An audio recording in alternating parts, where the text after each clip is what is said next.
Yeah. Microphone check 1 2. What is this? It's B Michael here with Shifting Paradigms Business, and we're live here on KUAW Radio, Knowledge, Understanding, and Wisdom Radio, brought to you by the Black Family Technology Awareness Association at the WEB Dubois Learning Center, where we do what we do for the people. I got Baba G on the ones and twos, as usual, holding it up and keeping it down, doing what he do for you and you and you. I'm B Michael, your host here. We got a special show today. My feature is en route. Had a little complications with the family play, everything as well, but he said he is almost here, so we will just go ahead and get started until he gets here, and we'll just keep it moving. But I definitely want to let you all know, Shifting Paradigms, you know what we're about. We're all about stimulating that critical thought with the intent of redesigning our narrative and positively reshaping our reality through dialogue with that Kuji Chagalia. That's right, that's right, that's right. And so today we're going to be talking about PhD paradigmatics when my feature gets here. But just want to kind of rehash some things. We had a powerful show a couple weeks ago where we had my brother live here, and we were just discussing, you know, all kinds of powerful stuff. We got all kinds of things that we're going to be dealing with, things that we've dealt with, and we're just going to keep it moving, you know what I mean? Because there's so much to address. There's so much to address. We had my brother, that's who it was, Indigenous Eye here, and we talked about, you know, just gun safety. We talked about gun violence. We talked about the revolutionary Black Panther Party. And we were just bringing awareness to the people on ways to go about addressing some of these things that we're suffering here, not only in Kansas City, but in this country, in the diaspora, wherever we find ourselves. Unfortunately, we have some of these similar circumstances that we're facing, and we want to find ways to address these matters.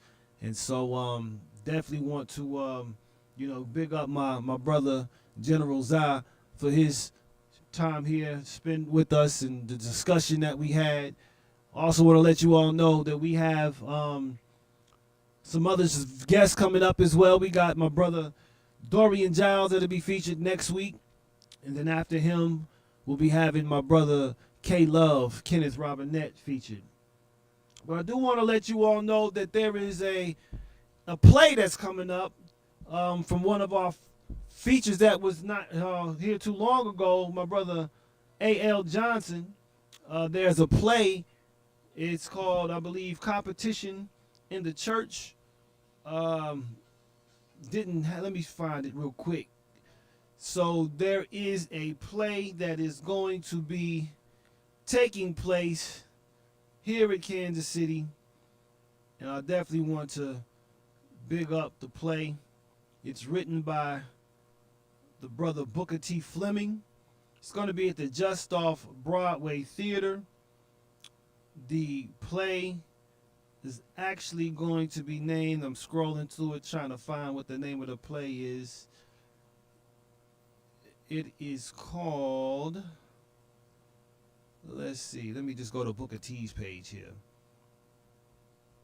You know, you got to cover this air while things are in shape, taking shape. And so, let's see what we got.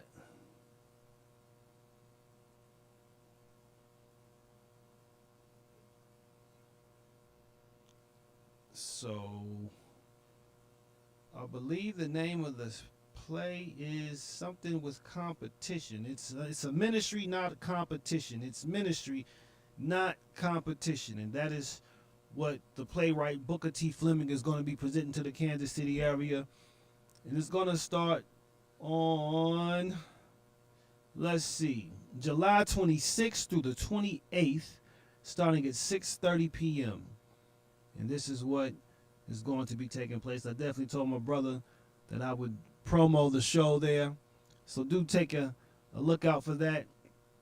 And it's so interesting, brother Ryan Harvey, who is going to be here shortly, had a men's conference that I attended earlier this month. It was the first weekend, the first Saturday in June, called The Strongest Man in the Room. And it was something that I know for myself was a very powerful experience, something that I needed in light of, being one who tends to have finding myself on the side of pouring into people and not always being poured into.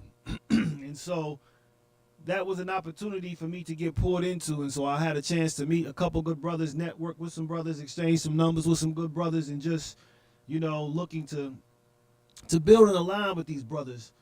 But Brother Harvey ended up providing the keynote presentation for the matter, and it dealt with being the strongest man in the room. And it's not what you think it is. What it is, it's about understanding our vulnerabilities, but also understanding the work that's required for us to go put forth into becoming a man who is whole, a man who is healed, a man who is complete. And there was a breakout session I attended with the brother Alton. I forgot Alton's last name, but it just dealt with fatherhood and dealing with fatherhood and losing my father when I was 27 years old. He was 50. I don't have the opportunity to mend many of the breaches that have occurred in the relationship that I have with my father. And so as a result of that, there's still things I have to deal with as a man without my father. And I do encourage all individuals who do have their father in their lives, men particularly, to make sure that you're doing what you can do to make sure that relationship is quality, as best as you possibly can. Have those hard conversations. Discuss what it is needs to be discussed in order for you to find your healing, and also for your father to find his healing as well, because those relationships are vital. And those are the relationships that I would also contend that can bring much needed healing to our communities, because more than likely what takes place in the relationship of father to son is that we are passing on inherited habits and inherited ideas, things that have been generationally passed down.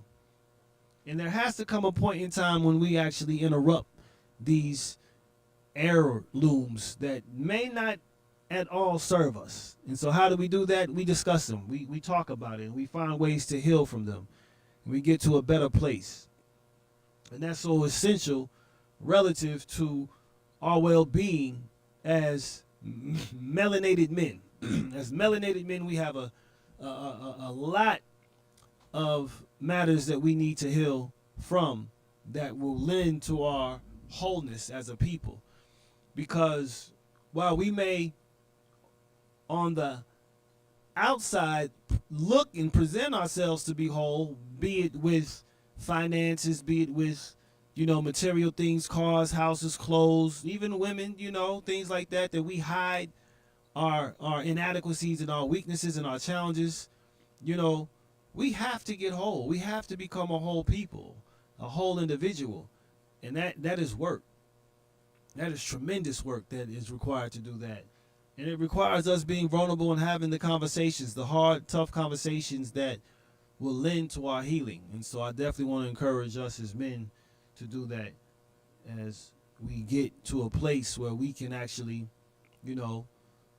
prepare the future to be better, so we can make sure that our children don't inherit the same types of habits and mindsets that are keeping us stagnant and not allowing us to truly grow comprehensively. There's a book by a brother whose name is Jason Williams out of Detroit. It's called Battle Cry. And he talks about this comprehensive man in this book. And he talks about the man who was able to manage and deal with and even subject his emotions to his intellect and to his reason. And that's something as black men that you look in our community today, we see that is not the case. We are very emotionally led. And that is a feminine trait, right? Something that we have to definitely manage, and get into a place where we're able to operate comprehensively and balanced, to know where the emotions come in to the particular situation and circumstance, and to deal with them in that particular sense and not let those things dominate us. So we have to make sure we're able to balance both the masculine and the feminine energies that everyone has within them. And that will put us back in a position as men to be righteous heads in our communities, in our families, and in our own life, because we have to be able to make sure that we're governing ourselves accordingly. And so that's very important. That's very important. But just want to make sure that everyone, again, is aware of the shows that we got coming up. Again, we got my brother Dorian Giles coming up next week. We're going to be discussing community paradigmatics. He has some things going on next week that is going to be very powerful. He may actually have some things going on this weekend, going on that's going to be very powerful. And then from there, we will also, the following week, deal with my brother Kenneth Robinette, also known as K-Love. We're dealing with One Love Paradigmatics, as he has some things in the community he's also engaged in and trying to bring health, healing, financial awareness to our community so that we can make sure that we as a people are in a better position, and that's so essential.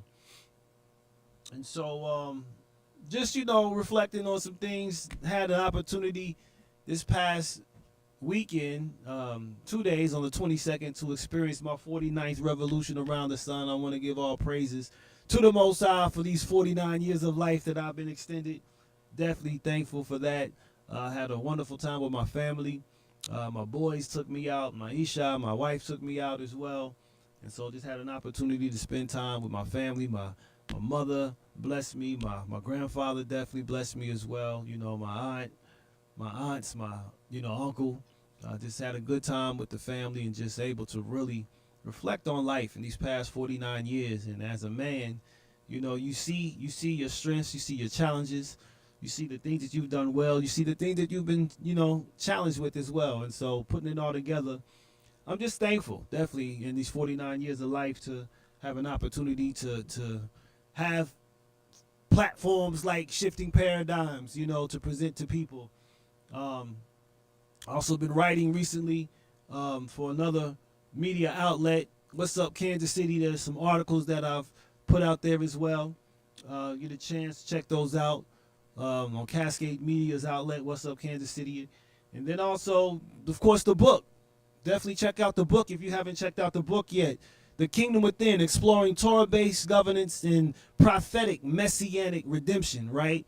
That's a book that I really feel is a quality treatise in our day and time, understanding where we are in our particular dispensation of time and what remains for us to do as a people. And what remains for us to do as a people is for us to govern ourselves accordingly and to actually go about bringing forth this kingdom, right? Going through this transformation, getting to our primordial nature. What I mean by primordial nature, who we are in our essence, right? Getting back to the essence of who we are as a people. And it takes us peeling back these layers and getting through the emotional residue and all the emotional baggage and all the emotional traumas that we've experienced that have caused us to just, wither in so many ways. We want to couple that with some things that my wife has going on. Definitely check out Coach P. Marie. Go to pmarie.com and check out her blog. She's got some good teas for you, some herbal teas. She's got some good fitness exercises for you. We got couples fitness as well. She's a master of Reiki. She's getting her yoga on. She does life coaching. We do meal prep. We do dietary coaching as well. I do Tai Chi, Qigong. So we got some things in line for the people to make sure that you're holistically fit, you're holistically well. So check out pmarie.com and see what she got going on over there, because she's got a lot going on. Have to get her back on the show and talk about what it is that she's got going on. Definitely. And so we're just making sure that our community is equipped, and our community is informed, and our community is aware, and our community is progressing, you know what I'm saying? So we can make sure that everybody is doing their part, playing their role, July 17th, we're going to be actually having a scriptural application class at I believe it's called the Hope House of Worship. It's going to be in Kansas City, Kansas. I believe 1516 Garfield. We're going to start on July 17th. We're going to go through August 14th. This is a 5-week pilot, right? This is a 5-week pilot where the intent is to read a chapter from Scripture, a particular book that we're going to be reading.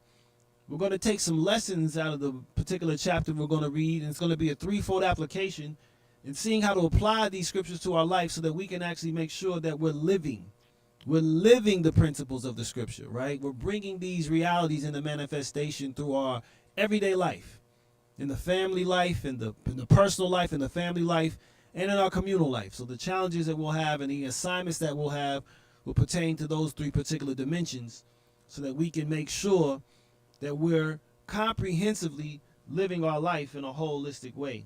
So very important, so very important. And so, so much to say, really so much to say. I do definitely want to echo the platform that my brother Carlos Nelson also is pushing as well. Speaking of block voting and group economics, there's something that we need to really look into to empower ourselves as a community, right, as a people. And understand as well, voting, even though we're in a voting season, does not always pertain to just ballots and elections. Voting is how we move our feet, right? Voting is where we spend our dollars. Voting is based on the group and collective decisions that we make, right? Voting is the things that we value and uphold, the people that we support, the issues and the ideas that we support. That is a vote, right? It doesn't always pertain to ballots and elections. And I think something that we've been duped into in this particular democratic system is thinking that the representative vote is what empowers us. That is not truly what empowers us. What empowers us is our direct engagement into civics, right? How do we engage the civic process, right? Not just representatively, but direct, right? And there's a book, if you have not read it, and it's actually mentioned in the most recent article that I've written on What's Up Kansas City, dealing with integrity, loyalty, and trustworthiness, is Muammar Gaddafi's Green Book. And in that book, he lays out a beautiful manifesto of direct democracy and the people's process in self-governance. And we have to definitely look to that. I think the more that we allow representatives to go about determining the collective will of the people, the less power that we have. And so this is why it's so important for us to understand what voting really is all about. Not just the representative ballot electoral process, but how we engage in our everyday life, in the political process and that. Because the more we understand that the government is the people, we the people are the government, just like when it comes to the kingdom. And this goes back to why I wrote this book, The Kingdom, because the kingdom is about self-governance first and foremost, but it's also about leadership, collective leadership, and understanding what the role of leaders in our communities and in our societies, in our nation is all about. Leaders' role, one of the most important roles of leaders, is to create more leaders. There's an article I got coming out on that very soon as well. And so once we understand that the role of leaders creates more leaders, then we can start to really look into how we can go about being a group-centered leadership type of focus. What we have come to be, however, is a leader-focused or a leader-centered group, right? When we're focused on the leader, we're actually cutting our head off. We're cutting off our own power. But if we understand the dynamic and role of group-centered leadership and how leadership centered around the group is vital to the empowerment and how we can progress and proceed in a society without having our sovereignty usurped from us through a democratic process, right? Keep in mind, and this is something that I was going over several months ago, dealing with the sovereignty process, that America is a republic, right? It is not a democracy. It is a republic, and we have to understand what a constitutional republic means. It means it is governed by the rule of law. But we see what is taking place with the law, with the Constitution itself. Is being trampled on. And the Constitution is what leads us back into our human rights, right? Of course, if you've read or heard of the 1619 Project, we know in the United States that was something that was not intended for everybody, right? There was a class of people that was completely excluded from having the opportunity to participate in this particular experiment. America was an experiment in so many ways. It was a republic. You know, it wasn't meant to be a monarchy. They actually the founding fathers left a monarchy. They left Britain and they left the despotism of that particular society, you know, and also the papal power, and decided to come and create a system that would not have a king, nor would it have a pope, that would rule and govern their entire existence. The people themselves were sovereign. And so that is something that the United States experimented with in order to really get a taste of how to go about governing themselves in this country. Of course, it was not equal, no equity for everybody, because they had a whole slave class. And so now we have the responsibility to position ourselves in a way through education, through knowing what we are to do and how we are to govern ourselves, you know, and that's all based on proper information, having the right knowledge, having understanding of the truth, right, and getting back to a place of innocence. This is something that me and my fellowship, my group fellowship, we've been working on, is the knowledge of innocence and really promoting that, and how we get to a place where we can actually be pure as a people again and innocent, because we're seeing what takes place with corruption from local to federal, right? From individual to the collective. We're seeing the effects of ignorance and the effects of corruption and impurity. And it's like wreaking havoc on our community.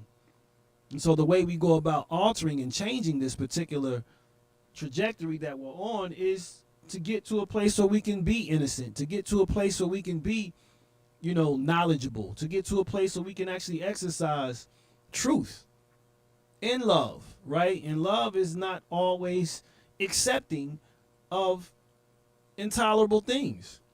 But that's what this society has done. It has allowed us to come to tolerate things that are not acceptable. I can make a laundry list of them, but we pretty much have ideas of what those matters are. And we have to hold ourselves back to the standard that made us a great people, right? Because what we have done as a people is we have assimilated and been acculturated into a society where the hegemony, right, the dominant culture is enforcing its will on us through propaganda, through media, through entertainment. And so through these particular mediums that are bombarding us on the daily, and without having the proper lens and the proper filter to sort out all of this chaos and confusion, we find ourselves, you know, in a very compromised circumstance, in a very compromised situation. And so finding ways to get back and reoriented into a place where we can actually exist as our ancestors once existed, in a place of greatness. It's a lot of work that we have to do. So that's the exploration we have to do. So shout out to Sister Janae Relaford with African History Saturdays. It takes place every first Saturday from, I want to say, 11 to 1 p.m. here at the W.B. Du Bois Learning Center. I want to shout out,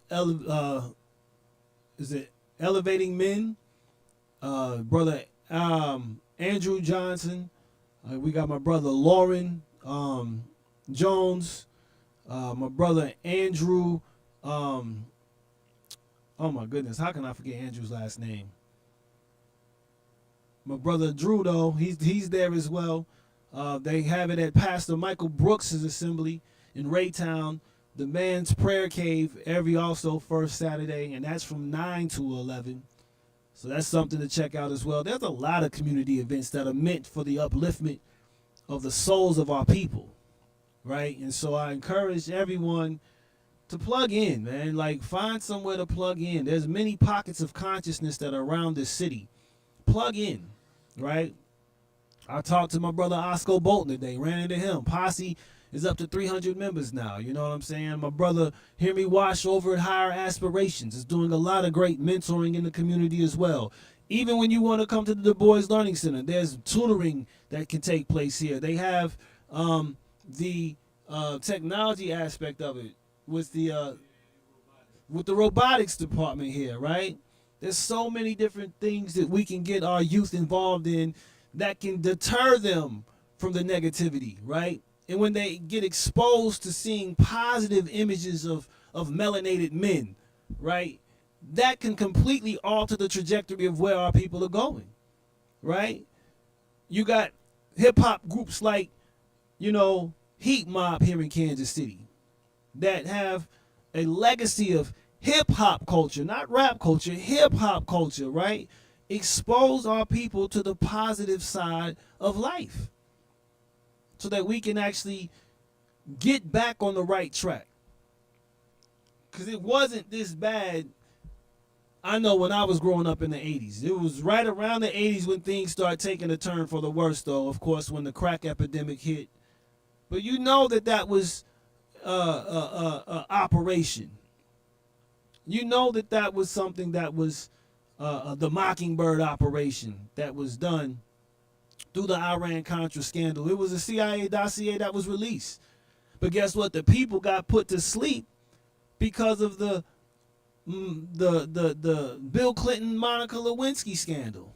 That was the smoke and mirror to sweep all the other stuff under the rug because people were so tuned in and focused to that they missed what was really going on in society, and that the CIA had admitted that they were involved in bringing crack cocaine into the community, right? So The Dark Messenger, Killed a Messenger. It was a book by a investigative reporter who they said committed suicide with two shots to the back of the head, right? He killed himself. How, Sway? How? But these things have,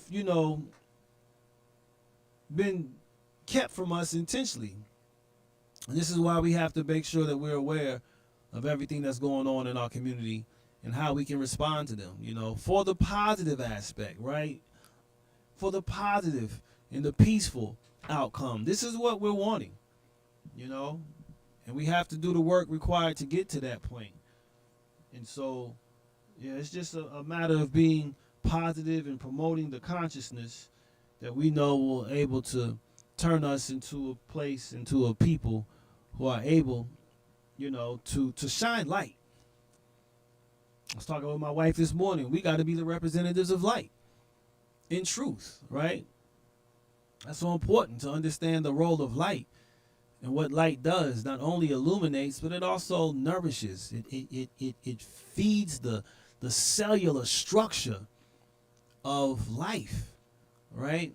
And so we have to make sure that we're children of light. We talked about that this past weekend, as a matter of fact, in dealing with the book of Numbers and the 8th chapter of it, and dealing with what we call the secrets of the menorah. And all this stuff is related. And this is the comprehensive reality of life. We like to compartmentalize so much, so many times. But as children of light, we have to understand our constitution and how our bodies are reflections of the tabernacle in the wilderness and the vessels that it contains, but it also is a reflection of the Jerusalem temple.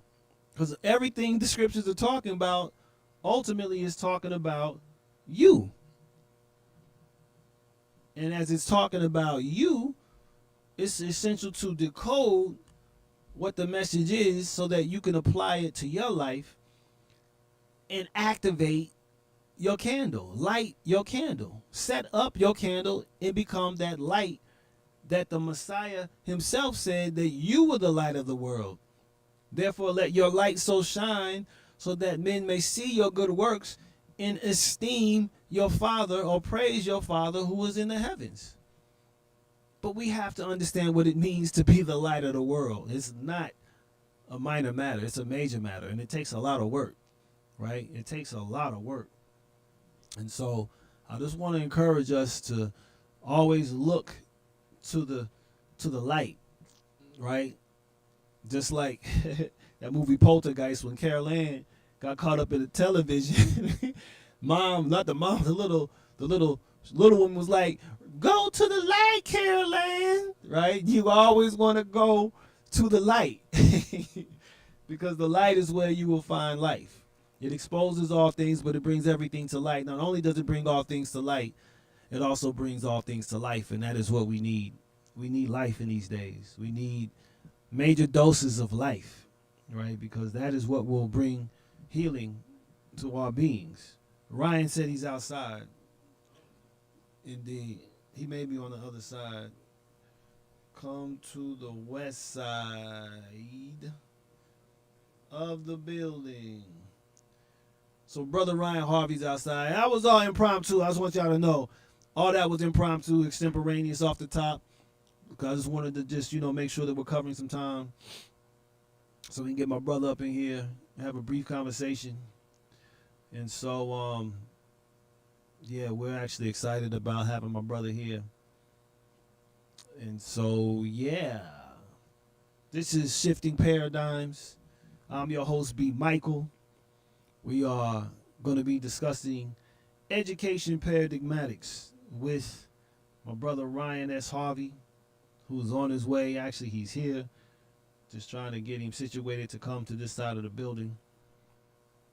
And so we're looking to have our conversation and talk about, man, his journey and get into some matters that I pray, will edify and enlighten you all as we deal with this stuff here. So shifting paradigms again, we're about stimulating critical thought with the intent to positively reshape our reality and redefine reshape our narrative and redefine our reality, positively through dialogue with some self-determination, that good old Kuji Chagalia. Okay. He's in the building. I'm corresponding with him. He's in the building. So bottom floor. He's in the building. He's getting hot.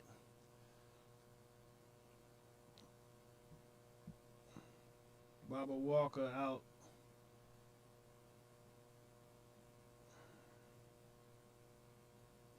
All right. He should be here very shortly.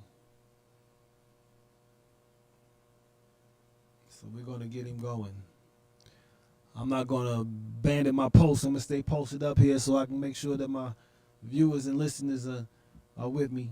But I want to thank you all for tuning in and sharing, or tuning in with this particular episode we got here.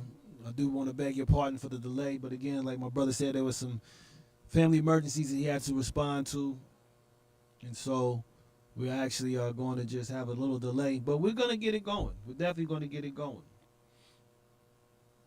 Big up to the missus. I see you in here holding it down, keeping it up, Toda, for your support always. No doubt, no doubt. But just hold tight. We're going to be getting on shortly with my brother Ryan Harvey, talking about education paradigmatics and how to become the strongest man in the room. It's a very powerful story. I'm sure my brother's going to share here when he gets seated. And we're going to chop it up and make sure it comes down to what it comes down to. But just want to thank you all for holding tight with me. I hear him. I hear him. I hear him. I hear him. I hear him. I hear him. My brother. I'm sorry, No bro. worries, man. I'm sorry, bro. You good, my I'm guy. sorry. You good. You good. You good. You good. We're going to bring you up, man, and we're going to get you going. Understand how things happen, brother. No worries, man. You got to put them on. If you want, you don't have to. You can. We're going to get you going. He's get you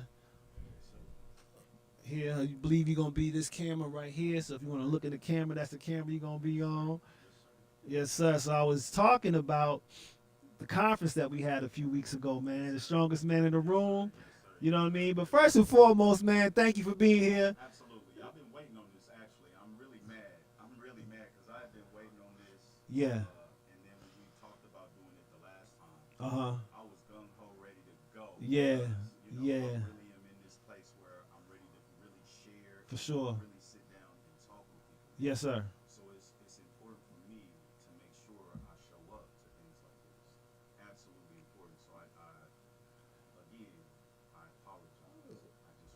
Yes, So I sir. honor and respect this I space. received that. You Yeah, know what I'm saying? no As a doubt. black man, you made it very, very, very, very sure Uh that huh. I respect what I do, that you love what I do, and that you Yeah. love me to be here. Yes, So sir. it was important for me to make sure I honor you I and respect that. apologize. I respect that, bro. For Hey, sure. it's all love, though. I just want you to know that, man. For sure. For I sure. want you For to. sure. We'll come back. We'll wrap back around if we don't cover everything today. We'll wrap Absolutely. back around. We But going to. but man, introduce yourself, please. My name is Ryan S. Harvey. I am the founder of the strongest man in the room, single father, 39, transformational speaker, and I just believe that we all have greatness within us that is just waiting to be released, man. And I Yes, sir. just want to be one of the people that help them do it. Yes, sir. Yes, sir. You recently were awarded an honorary Oh man, doctorate of philosophy, if I understand correctly. yes, sir. I was awarded an honorary doctorate from Faith Bible College. Okay. They hit me up and said that they liked and been watching the things that I had been doing. Yeah. Of course, I didn't know that. Okay. And they reached out and said, based off the work that you've done, Wow. we would like to award you this doctorate. Wow. And so what's even more interesting about that is that I did speak that over my life. Yeah. That I said years ago that I wanted for a college to give me a doctorate, but I wanted my life to be my dissertation. Ooh-wee. Yeah. So I will. Manifestation. Yes, sir. So it was real. You know Yeah. what I'm saying? But I wanted something that I could prove. Like, Okay. yo, when people say, yo, you speak all this positive stuff, Yeah, you yeah. you talk all that stuff, but what has it done for you? Yeah. Now I can say, yo, now I can Evidence. say that this is Yeah. evidence. And what's even crazier is that you can't just go and ask for that. You can't Nah. just go get that. Nah, excuse me, man.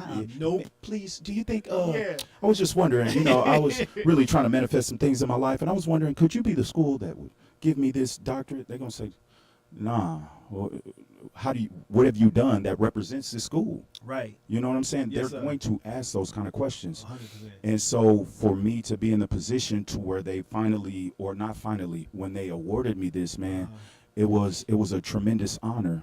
But before that, there were people that were supposed to honor me that said they would and did not. And I was depressed. I was sad. I was starting to look at my gift and how I was showing up for other people, Right. giving all of myself and all that. Yeah. Not understanding. God was like, hold on, just hold tight. Yeah. That award, Right. if as soon as I send you where I'm trying to take you, they ain't gonna know what that award means. But where I'm trying to take you, Right. just hold tight. Wow. That ain't what I'm trying to actually give you. The doctorate is what I'm trying to give you, Yeah. because they might not even know the college, but they respect the doctorate. Yes. And as soon as I say I've never been to college, then they're gonna be like, oh, how'd you do that? Right. You know what I'm saying? Yeah. So before I knew that, I was really dealing with the fact that I felt rejected. For real. When God was like, hold tight, bro. Yeah. You tripping. Yeah. I'm with you. I done seen all the stuff you done, and I know exactly what you need that's going to get you into the doors that you've been wanting to get into. That's and it ain't nice. them awards. It That's ain't nice. the awards, bro. Right. It is not the awards. That's just validation for yourself. Right. That's just you hearing somebody else tell you, oh, you so great. You doing so good. You on You that so path. amazing. Yeah. Yeah, oh, man, you so good. Yeah. But the doctor said, no, you've done. Right. The work you've done Yes. is enough. Yes. And now let me give you something that you never have to go back and try to prove to anybody. Right. From this day forward, Right. this is who you are. Powerful. With the award, you would still be trying to prove Yeah. who you are. Wow. Right. Yes, bro. So talk about your journey Mhm. to get to that point. You know what I'm saying? You Yeah. mentioned it somewhere at the conference, and we'll talk Yeah, about that as well. for But sure. talk about your journey first, bro, to get to the place where you got that honorary PhD. Dr. Harvey. Yes, sir. Yes, sir. Yes, sir. It was a task, bro. I'm not even gonna lie to you. My dad died when I was 5. Grandfather died when I was 10, 11 maybe, and then my older brother died a couple years after that. Wow. So I never knew what a man was Wow. at all. I didn't know what he looked like, how he moved, how he talked, how he handled things, how he handled problems, how he handled opposition, how he handled women, Right. how he handled his kids. Right. Like, bro, when I say I was starting from scratch, Wow. I truly was. Wow. And so it wasn't until my late 20s, early 30s, of where I really got tired of going to jail, messing up, getting kicked out of school. I only got a GED. I got kicked out of school, got a GED, and took no college. Mm. And when somebody said to me, what is the greatest teacher?" Hmm. And somebody said life. I was like, "Oh shoot! All right, all right. Let me start paying attention Mm. to that." Mhm. You know what I'm saying? And so I really started grabbing a hold to really challenging myself to change my life. Mhm. And so I'll tell you one of the things that I really did to shake myself up. I have a concrete business and been doing concrete for like 10 years. Okay. I had defeated the state of Kansas to get my daughter out of foster care. And when I did that, I was reading The Secret. I was reading Think and Grow Rich. Mhm. I was reading As a Man Thinketh. I Mhm. was reading these kind of books, man. And I would hear all the time, like, if you Mhm. really want something, you got to go all in. Yeah. Like, you can't just be half in, half out. Mm. You can't have a plan B if you want plan A. Like, Mm. I'm hearing all that, right? Yeah. I'm hearing people say, the people that don't have much say, don't put all your eggs in one basket. Wow. While the people that I want to emulate saying, hey, if you really want it, put all your Invest. eggs in that basket, Yeah. right? So I said, you know what? I'm going to give all my tools away, all my Wow. concrete tools. And I had just got my child out of foster care. Wow. All right. I went through having no lights, no gas, no water, still with her. Never being a single father before in my life, barely was a father before then. I was a Wow. weekend dad. You kick it with me, have some fun, give you some candy, give you some food, send you back to your mama house Wow. on Sunday. So there was some real growing Yeah. that I needed to do that I could not escape. But I knew for as much room as I gave myself to kick it and chill, I needed to shake myself up just as much to actually cause a change within myself without like moving on autopilot, just doing it because it's what I'm supposed to do. Right. Right. You feel me? Right. So I gave all my tools away and went through not having anything that I was supposed to have. Hearing my family talk about, Ryan, you better get you a job. You can't be out here as a man, not be working and all that. Wow. And it was convincing, but I knew Right. what I wanted to do with my life. Right. And so if I truly wanted to prove that I was down to commit to this thing, I was down to walk away from everything that was making me money and only do this. And so there was years to where I was just doing this. No money, nobody asking me to speak, nobody even knowing what I was doing at all. Right. And there was still times where there was real life situations happening and I had to face them. Right, and I'm talking monumental things. Right. Some things I ain't gonna say on here, I get it. but they were really, really serious, and I couldn't escape them. I had to face them, and Yeah. I'm talking face them with an open heart, with an open mind, not just saying I'm gonna deal with this how I want to. No, I No. compartmentalize this thing, Right. and I had to deal with it, and not deal with it from the perspective of what somebody did to me, but what did I do to me. Mm. I it became such a focus of looking at myself in every way. The conversations that I had with myself were so rude, mean, vindictive, malicious. All right, but they were necessary because I needed to move all those things out the way so I can start loving myself. Yeah. I had to be that Yeah. real with myself. Nobody can be more real with me than I've had to be with me because a lot of the things that I've done, Yeah. I didn't need somebody to do with me. Yeah. You know, if you over 30, Right. there was a time where you was like, no, I want to do it where I don't get caught. So I ain't trying to put it on camera. You Right. feel me? Yeah. So everything that I was trying to do, Yeah. I was trying my best to never get caught. So I wasn't telling nobody that I did Right. it either. Yeah. So I couldn't have nobody hold me accountable. Right. I knew the stuff that I was doing. And if I wasn't willing to hold myself accountable, then Right. all this stuff Right. that you'd be talking about that you want and all that, man, that's fluff. Right. You ain't willing to get down to the source and take the real adventure inside yourself to deal with the places you neglect. That's cool. That's what I had to do, bro. And it's so scary that I wouldn't ask just anybody to do it. Yeah. It's because Yeah. you really gonna have to deal with some stuff and you ain't gonna have That nowhere to darkness, run. bro. I'm talking it's dark, dark, dark, Yeah.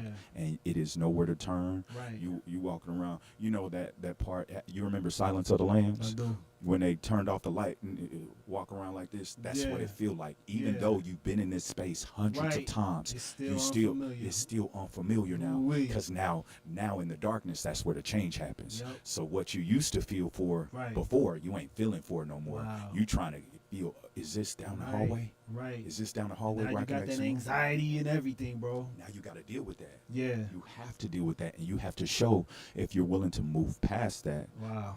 to get what's on the other side. Yeah. Because it's very Yeah. intense, bro. That's shadow work. That shadow work is so intense, but it's Yeah. necessary. Dark night of the soul. I want to ask you a question, man. In Yeah. light of everything you just said, Yeah. and I think this is a very comprehensive question. What Yeah. have you found to be the definition of a Mhm. man, Ooh. given that journey that you've been on, bro? There's not one way to be a man. Okay. There's more than one way to skin that cat. Okay. I know that there are like the saying of man up and just get it done. While that is true, Right. there is a space where a man needs to be emotionally available to himself. I believe that there is a time where Wow. a man, it has to be. But in order for me to reach emotional availability, something had to happen to my child. Right? We don't realize the things that we ask for and Right. what's going to come to Right. shake us up to give room to that. Yeah. You feel me? Right. And so I really believe what's inside of every man is different, but going through the process of facing those things to find out is the same. You feel me? Yeah. Like there's going to be a different opposition for you Every than it time. is for me. Right. But the action of going through it and actually facing it to get Yeah. the reward or to get to grow or to Right. become better, it's going to be the same for the both of us. But what you get is Right. going to be different. That's where your perspective is, Yeah. right? And so a man that has perspective is necessary. A man that has poise Right. is necessary. Poise. A man that has real patience Yeah. is necessary. It's Come on. necessary. A man that has emotional availability is necessary. A man that moves in kindness is necessary. I didn't say nice. Right. I Right. didn't say nice. I get it. See, because Yeah. we people be wanting a man to be nice. Yeah. No, he right. can't be nice. He can be Wow. kind. Right. Nice is for you. Nice is how we Right. describe things, cars, clothes. Kind is how you Right. express. Right. And kind ain't always nice. It's real though. You know what I'm saying? It's real though. Kind is real, but it ain't Yeah. always nice. Yeah. Kindness is going to say it to you in a way that Yeah. you need, Right. but it ain't going to feel good. It Right. ain't going to feel nice. Right. Right? Right. And so I really feel like, as men, we need to be more kind to ourselves, where we show ourselves love, but we honest. Yeah. We honest with ourselves, because I think that'll free up the way, a way to where people can hold us accountable. Accountability. We, as men, we cannot be a man without accountability. It's impossible. We won't know how to look at the things that we need to change within ourselves. Right. We won't know where to start. I mean, I didn't have my first mentor until I was in my early 30s. I'm 39 now, so I'm just now Right. getting the entry level of the game, and it took him 5 years of mentoring me Wow. before he started to see growth. Wow. That's And powerful. I'm telling you, I was resorting to the old me. Like he said something to me that was disrespectful. Right. Like, bro, who Trigger. you think you talking to? Trigger. Yeah, who you think you talking to, bro? Right. And I realized like how much growth I needed to do, because when I did that, I'm expecting that in return. Like, what you say? But he cried, bro. He cried. As soon as I talked to him disrespectful, he cried. Wow. And I'm like, yo, You what look kind at of... that like weak, like bro. Yeah. I looked at it like, bro, Soft what? dude. Yeah. Yeah, but he was like, bro, you don't know how much I care about you? Wow. Like, I'm here for you every day. You can call me and talk to me about anything, and I will show you so much love that I will tell you the truth. And because I told you something that don't sound or feel good, Right. but I'm giving it to you out of love, 100%. that's how you want to talk to me? Wow. That, man, I can't tell you how much that hurt me. Immediately, I had to Wow. look at me. Right. immediately Yeah. because he didn't run. He didn't. Right. He didn't go somewhere else. He didn't shell up He and get held into that his mirror ball. up, bro. He held the mirror up, bro, and said, "Yo, this is how you want to do it. Wow. This is you. Yeah. Like this is how you treat Right. people that love you." You was talking all this stuff about wanting a man to come into your life and teach you something. Well, I'm here. This is what you want to do. I Wow. thought we had different conversations. I thought your dad died. I thought your brother Right. died. Right. Bro, I'm here. Is this what Right. you want to do? Wow. Yeah. So I had to beg him Yeah. to never leave. Bro, please. Because, bro, please. I never had a man around to show me that kind of stuff, bro. I've never seen a man that is willing to be soft and it still cause a shake. Like, Right. to shake me to the core. Right. I've never seen that before. That level of vulnerability, I've never seen Yeah. that before, bro. Teach me that. Yeah. Teach me that. Because I've lived my life closed. Like, nah, Right. can't nobody. Right. Never. Callous, bro. Never. Yeah. Right? And so to see a man Right. be open and know what it did to me, I Right. said, no, I need that. Yeah. I have to have that because Yeah. I don't understand moving like this. It don't work for me. Yeah. People be telling me I'm mean, I'm aggressive, that I'm unkind, that I don't care about nobody else. Right. I want that. Right. I want to care about people. I know that's how I'm supposed to be. I don't want Right. to. I don't want to be like that. So it really took some time, and I really feel like, man, God has a way of bringing the man out of you once you're ready to face him. The Yeah. man within yourself. I think God got a funny Yeah. way. That's like when the student is ready, the The master teacher appear. will appear. Yes, sir. Yes, sir. And he does every time. And 9 times out of 10, that do be life. The same way as if we ask for patience, Yeah. something's gonna come Yeah. that irritates us. Wow. So, strongest man in the room. Yes, sir. What birthed that, and then where is it now, and where do you see it going? The strongest man in the room came from I had created courses in LA. I had some people that called me and said, yo, we're trying to create a thing like Netflix where it's personal development, movies and shows and all that kind of stuff, work videos and stuff like that. We would love for you to be a part. I'm like, yo, this is dope. They're like, yo, we're gonna shoot in North Hollywood.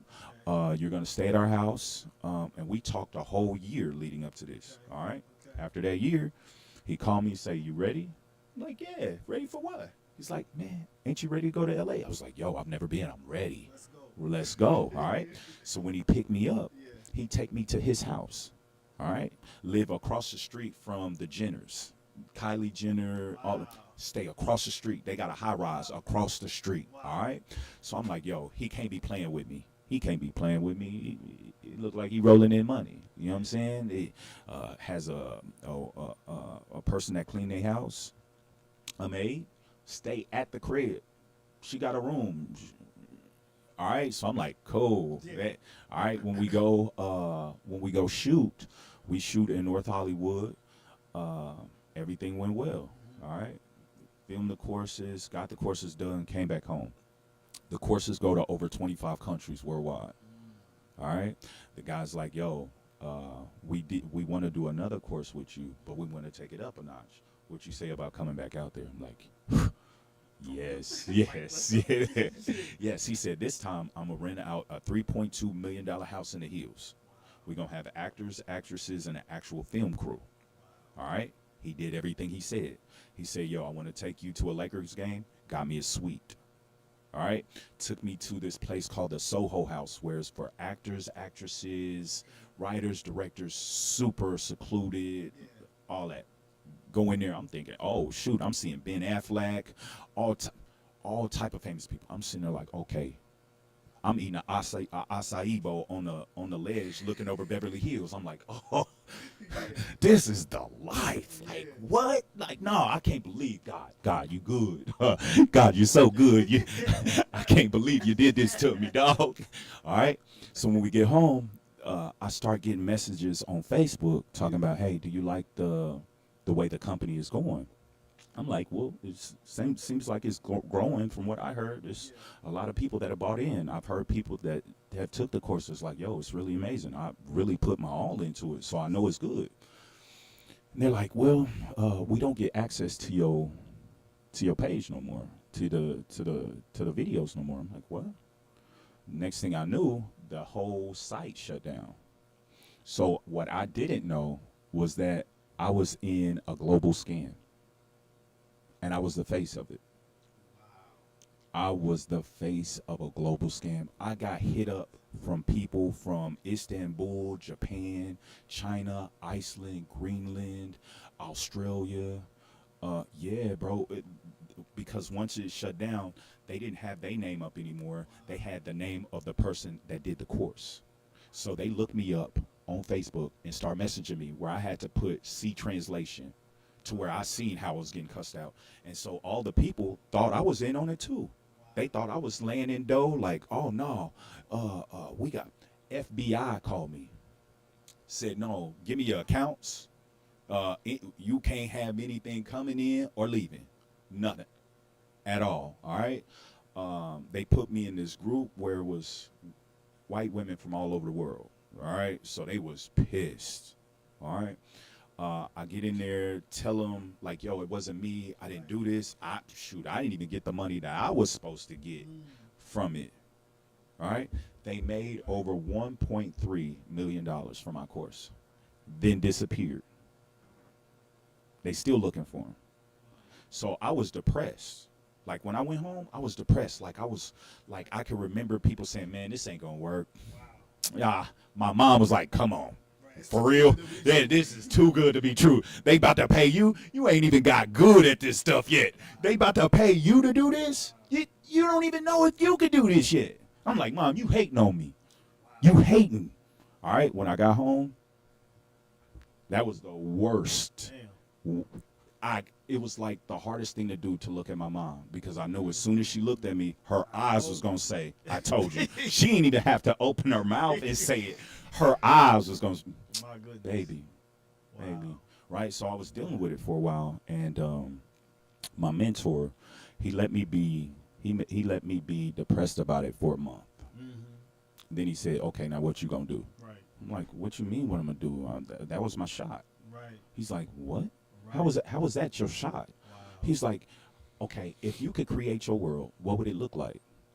I'm thinking about what I just lost. Man, I have a fat house, car, money, be able to travel, eat the way I want to, all that. Right. He said, man, you sound like a damn Instagram feed. Wow. I'm asking you, if you could create your world, what would it look like? Would it be full of love, determination, sacrifice? Right, the principles. The principles. Yeah. Not what you're getting Not because of the materials. principles. Ooh-wee. Yes. So then it made me look at things different. He said, yo, I need you to think about if you had the power to create your world, what would it look like? All right. And it was so impactful for me that I created a book from it. And so after I created a book from it, I actually used those things to get me out of depression and get over that. And so once I freed myself of that, to make a long story short, once I freed myself of that, I got invited. God works in mysterious ways, because as soon as I was done with the book and really done with that, I got invited somewhere that it was only doctors on stage, doctors, lawyers, people of high echelon that have gone to school for positions like that. I was the only one that had a GED. And so I'm like, man, how did I get on this stage? Right. You know what I'm saying? And I went to my mentor. He was like, probably because you're the strongest man in the room. I said, man, I like that. Man, I like that. I said, no, because at first my brand was called Abundant Thinkers. Okay. Right? And so when you're doing branding, it goes through a process of reworking, revising, and all that. And so when he said the strongest man in the room, I said, no, that's what I should be calling myself. Wow. Because I know to be the face of a global scam and to not allow that to kill me, and I still want to speak, I gotta be. Yeah. You know what I'm saying? Wow. And so I knew it had nothing to do with me being the strongest man in the room like this. Physically, right. No. Yeah. It had everything to do with this. Right. You know what I'm saying? And emotionally, bro. Exactly. So once that became the focus, I wore it on my chest. You know what I'm saying? And I started saying, even in situations that I know were terrible for me, how would the strongest man in the room act? Wow. Not like this, not with Braun, Right. but with my brain. Like, how would the strongest man in the room handle this? Yeah. Would he be emotional? Would he be vulnerable? Would he be accountable? What if somebody brought you an issue? How would the strongest man? You remember when people would wear the "What would Jesus do?" That's how. That's how it is for me. Like, yo, what would the strongest man in the room do? Yeah. Well, I have to challenge myself to look at it past my perspective. That's powerful. Yes, sir. That's powerful. And I'm going to hate to do this. We at the 7 o'clock hour, man. Oh, I knew it. I know. I knew it. I know. Yes, Lord. I know. Yeah. Yeah. We going man. to part 2 this, bro. We have to. We going to part 2 this because I got some more things I want to definitely dig into. We have to. And I know our listeners want and need to hear as well, We have especially to. our brothers, bro. Yeah. And I'm so appreciative. I was saying before you got here that the conference poured into me, man. And Really? I'm so thankful that I attended. Oh, man. I'm serious, bro. Like, Yeah. you know, the breakout was great. Your keynote was powerful, bro. And it Oh, was just man. like, I needed that, you know, because I find myself Thank God. pouring out a lot. Thank God. I know you I do. needed to get poured into, bro. Yeah. And I thank you for I've been being in the there, room bro. when you've been speaking before. Okay. Yes. Okay. Yeah. Okay. You ain't even know that. But Okay. I've been in the room while you've Yeah. been speaking. Yeah. You do your All thing. praises, man. All praises. Terrell Ray's event. Okay. Last year. Yeah. Yeah. Okay. Yeah. I was Okay. in the room and I heard you Okay. speak. I was like, oh, okay, dude, Yeah. nice. Because Yeah. you know I've been speaking for a while, so I get to Yeah. hear people. So this was my first time hearing you. I said, Yeah. oh, okay. Okay. Okay, my dog, nice. Yeah. Okay, All praises, man. All yeah. praises. So that's why I was like, let me tap this Yeah, brother, man. 'cause see, so definitely I need it. know. And we needed this chop too, for real. we do. Yeah. We do. Cause I don't I want do. this to be. I don't want this to be the only time. I definitely want to do this again, but Yeah. if we need to do it a couple more times so we can get into the Undeniably. nitty gritty Undeniably. of the subjects, you know, of determination, Undeniably. of vulnerability, like really digging deep, like going to As the a root man, of it. bro? Yes, so you can challenge yourself to do it in your own life. This is a work that I had to do Yeah. when there was nobody around in the darkness, bro. I was Bane. Yeah. You know what I'm saying? Yeah, Like, yeah. you scared by it, but I was molded by it. Hey, bang that dude. I was molded by Bang it. that You dude. feel me? That movie was good. I was molded by this Yeah. thing, so it's Yeah, that's important. rich. So I want us That's I want rich. us to be able to Yeah. really give the men that listening to your Yeah. show the real tools that they need to change their life. So leave your contact information if somebody wants to get in touch with Brother Ryan, Dr. Yeah. Ryan S. Harvey. How do they Appreciate get you, in bro. touch with Appreciate- Dr. Ryan Harvey? You can get in touch with me in any way that you want to. Ryan S. Harvey on Facebook, The Strongest Man in the Room on Instagram. My website is under construction right now, but when that thing come back out, Get ready. I'm super excited. Yeah. But man, I'm so well known in the city. Somebody got to know me, and Yeah. I want to reach out and help as many people as I Yeah. can, bro. Yeah. Especially men, because you know we the last on the totem pole Man. of being addressed, Right. helped, or seen, heard, or Right. anything like that. This melanin, right? Yeah, bro. Hey, I want to shout out Brother Warren and Brother Ronald too, man. Yeah. My bro. I did not know Ronald was your brother, bro. You didn't know that? Nah, and Yeah. he whooped my tail in some capoeira one time, bro. I went and trained with him. Yeah. Yeah. I ain't I'll never thrown do up that. in training. I threw up on the I'll way home. never do that. Bro. I'm like, you're crazy. I keep that at any Pregisa girl and is take crazy, it. bro. No, I ain't doing that.